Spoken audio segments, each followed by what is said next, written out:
Good day mga par, have a nice day mga par. Bali itong project natin ngayon mga par ay gagawa lang tayo ng minimal tattoo na request ng ating madam mga par.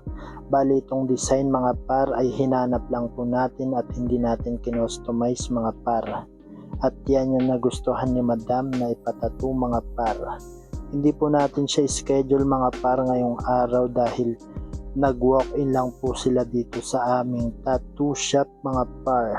Kaya sa mga gusto rin magpa-walk-in dyan mga par ay anytime pwede kayo mag-message muna bago kayo pumunta mga par sa aming studio kasi madalas may schedule kami mga par at minsan lang po kami mabakante at maka-tattoo ng mga walk-in kagaya nila madam. Bali yung kasama kong co-artist po dyan ay kasama din ni madam at binigay natin sa ating co-artist yung isang client natin mga par para kahit papano ay magsabay sila ni madam mga par.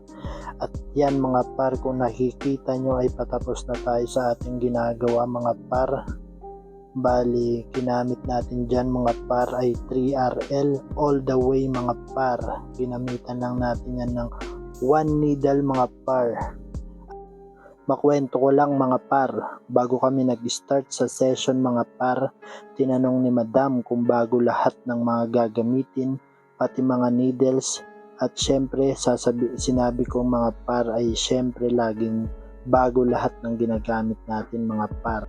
Dahil yan yung number 1 para sa aming tattoo artist mga par.